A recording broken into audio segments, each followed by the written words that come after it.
Before starting, it's crucial that you become familiar with a body shape. Take 2 full-body photographs of yourself or your client, one from the front and one from the side.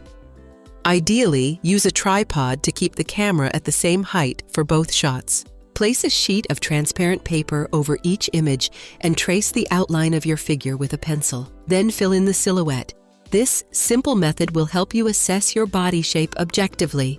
Before drafting trousers, you'll be able to clearly identify the shape of the abdomen, buttocks, hips, and any asymmetry or other notable features. These observations will be invaluable when creating a custom-fit pattern. Measurement types. Measurements fall into 2 categories. Compulsory measurements, used directly in the drafting formulas. Supplementary measurements, used for making minor adjustments after drafting, if needed. Compulsory measurements. Waist circumference. Mark the waistline using elastic or a string.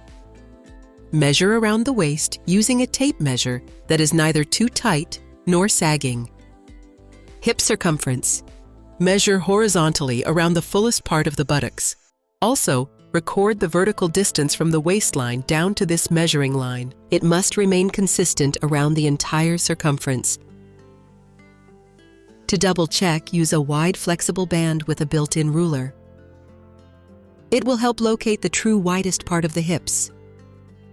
Seated height, also called crotch depth, one of the most critical measurements for trousers. It directly affects comfort and fit. Sit on a firm, flat surface. Measure from the waistline, at the side seam, down to the seat surface. For example, 29 centimeters, approximately 11.4 inches. Side length, also called outseam. Side length varies based on shoe type, sneakers versus heels.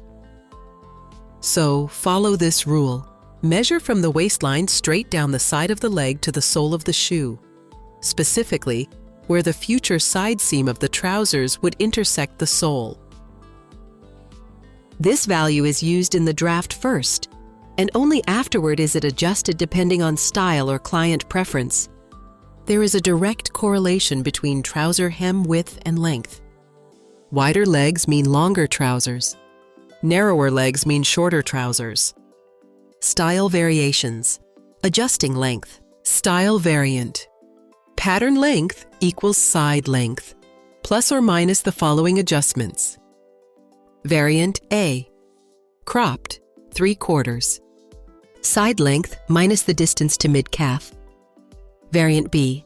7/8 length. Side length minus 10 to 15 centimeters, approximately 4 to 6 inches. Variant C. Tapered crop. Side length minus 4 to 10 centimeters, approximately 1.6 to 4 inches. Variant D. Classic straight. Side length minus 2 to 4 centimeters, approximately 0.8 to 1.6 inches, or to the top of the heel. Variant E. Flared. Matches full side length. Variant F. Extra wide. Side length plus 0 to 4 centimeters, up to approximately 1.6 inches, especially for heels. Hem width or bottom width of trouser leg. This is the intended width of the leg opening.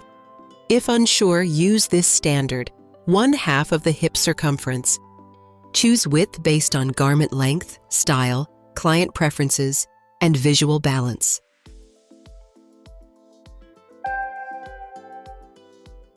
Supplementary measurements. Abdomen circumference, taken 10 to 12 centimeters, approximately 4 to 4.7 inches, below the waistline.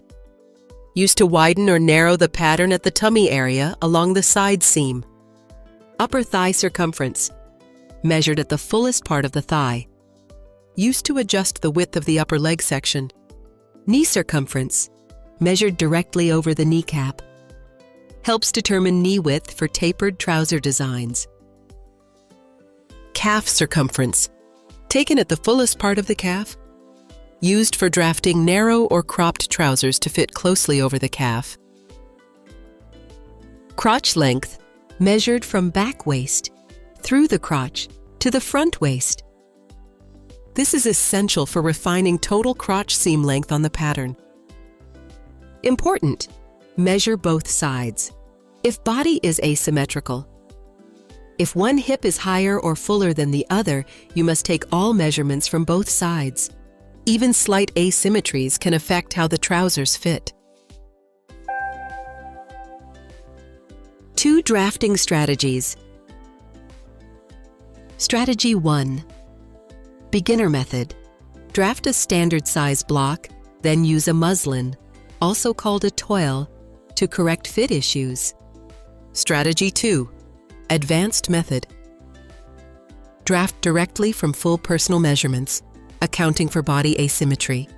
Then refine fit using a muslin. In both cases, the outcome is the same. You must use a toile to fine-tune the draft. This is not optional. The mock-up is essential.